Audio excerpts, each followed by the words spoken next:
So greetings from Redwood City. Clear day, looks like. So this will be the last talk, the seventh talk of the 7 factors of awakening. And to say before I talk about the 7th factor, the factor of equanimity, a few more thoughts about these factors overall.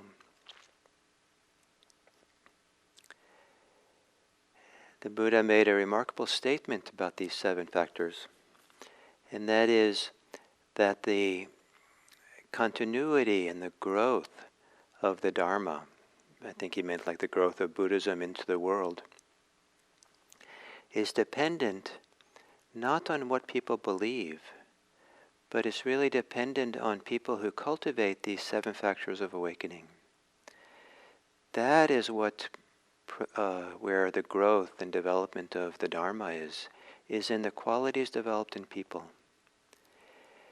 And he also said that those who want to be involved with what's ultimate, some people really want, religion is kind of about what's ultimate, the ultimate truth, ultimate reality, ultimate something.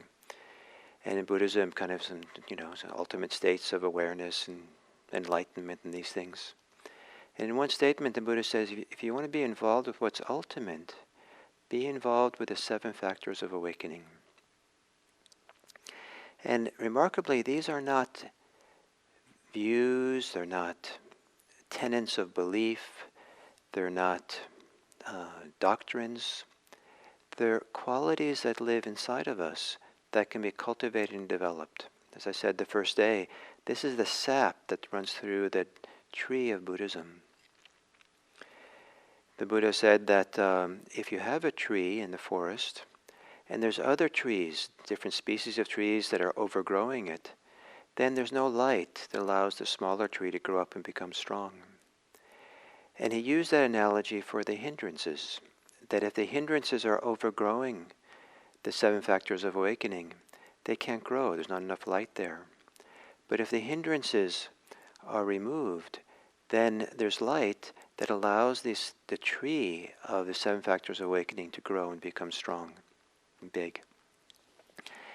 And so this idea that we're learning about how our inner life, the quality of our inner life, the state of our inner life, we're learning and studying it and paying attention to it enough that we can learn to put aside, not be involved in the hindrances, these things that are said to cover over, obscure, hinder the wisdom of the mind and the clarity of the mind. And then as we uncover, we remove the tree cover of these other trees that we want to grow, then there's these seedlings that are ready to grow and become strong. And these are the 7 factors of awakening.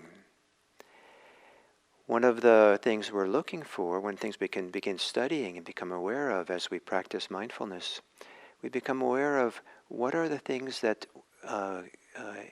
enhance the hindrances, make them grow and develop, and what enhances and develops the 7 factors of awakening. We understand the conditions that lead to each. The ancient language is the food for each. And part of the many things are the food, but preoccupation with the hindrances is food for the hindrances to grow. Paying attention to the 7 factors of awakening, recognizing them, is the primary food for that to grow. And here the idea is that we have these in us already. These are not foreign ideas. These are not something that none of us have, but some of us have not learned to recognize that they're there.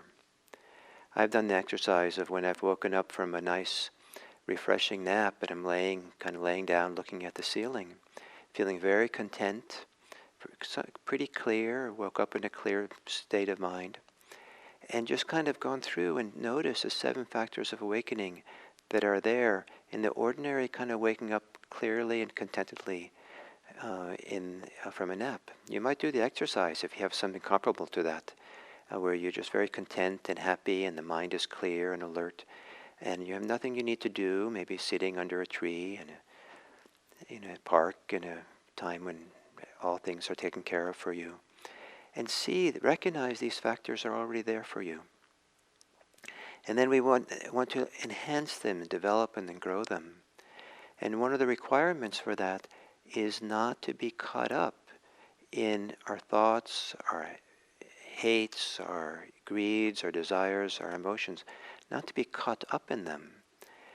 To let them be, to let us be that big redwood tree that can sway with the wind and not knocked over by the wind. And not be a tumbleweed that just blows across the desert because it's not rooted. So the seventh factor of awakening is equanimity. And equanimity has two primary aspects. One is stability, a sense of balance that can come even from physical stability. That if we have a real sense of being physically stable and strong, that sometimes can make us much more resilient in the challenges of life. If we're healthy and feel strong and have eaten well and maybe done some exercise, there can be a coursing through us of a certain kind of strength and stability that we're much more resilient to what people say to us or what goes on around us. If we're ill or tired or hungry or agitated in all kinds of ways, then the slightest little thing, it's just too much and we get pushed over and it's hard. And so there is a sense of equanimity that can come from being balanced and stable. And the example I gave now is physical stability. There's also stability in our emotional life, stability in the mind, in our inner life. And that comes from practice. As keep doing mindfulness, keep doing concentration practices, and there's a sense of stability with a calm, a sense of strength in the mindfulness, strength in the concentration, strength in being able to let go, strength in the application of practice, showing up and, just not, having confidence, a strength of confidence. There's a lot of strengths that get developed slowly over time with practice. And then we have this much more equanimous, meaning that we're not reactive. We don't get obsessed with things or reactive to things. We act, we respond, but it's not an automatic pilot. We're not kind of swirling around, pushed around, triggered so easily by everything that goes on around us. There's a stability. So we can gaze upon what's happening before the mind's reactivity takes over. Not an easy place to come to that place, but this is the direction of the practice, is to come to this place where to be still and gaze upon everything kindly. And the word gaze is a choiceful word because the word equanimity has in its etymology in Pali, upekkha, has the meaning of to gaze over, to look, have an overview of what's going on. And so the second meaning of equanimity in terms of our practice is the equanimity that comes from having wisdom, of having the overview of things, to see the conditionality of things, to be able to see what's happening and see our response to it, our reactivity, and to be able to kind of have this broad view or clear view, this gaze. We see what's happening and watch it arise and pass and come and go without automatically reacting, picking up, pushing away, so that there can be greater capacity for wisdom, for understanding, for kindness and love to operate that can't operate if we respond automatically and triggered and get pushed around by things, get angry or sad or upset or collapse, or we quickly take it personally or use it to define ourselves or want to defend ourselves or feel sorry or whatever we want to do that gets in the way of this broad, open ability to just see and be and not be pushed around by things.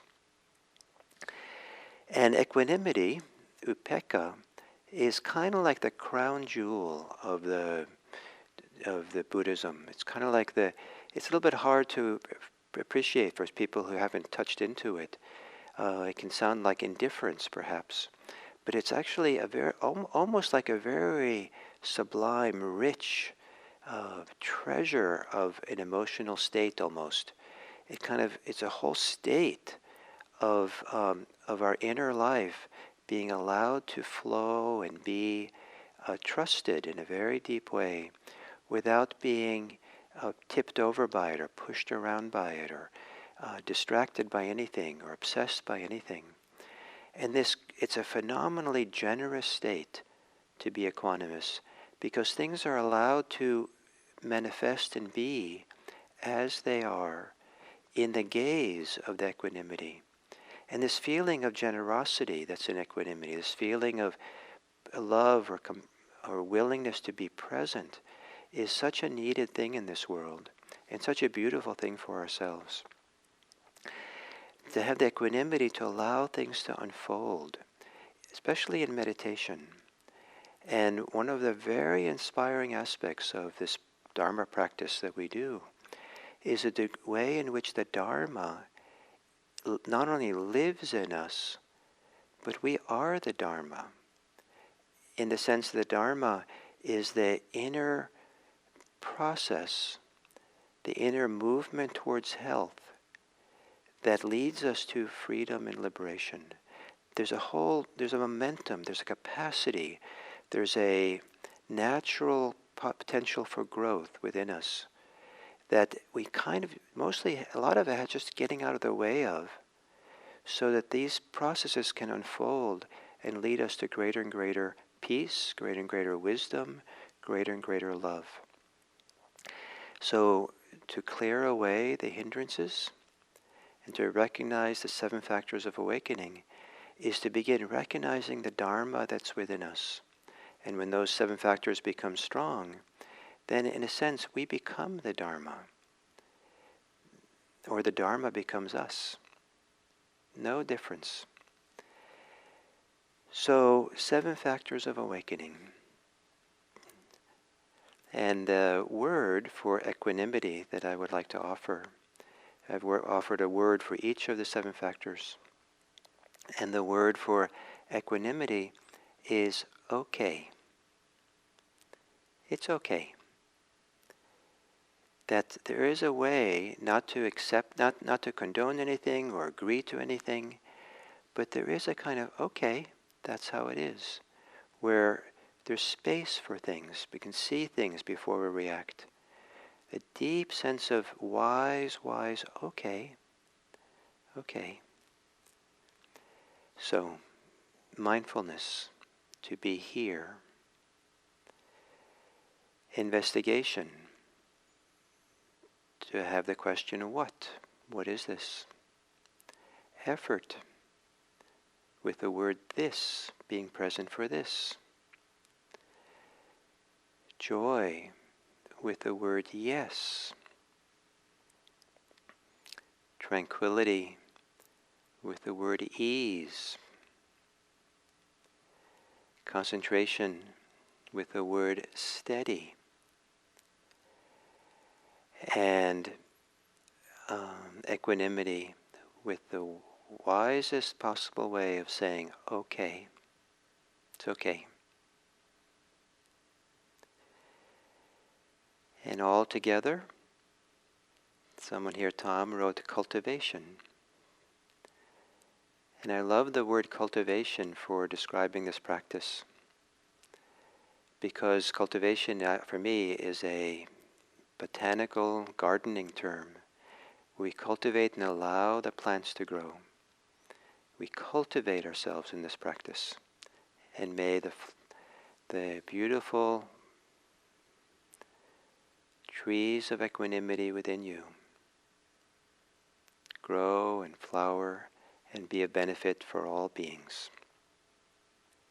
Thank you all very much.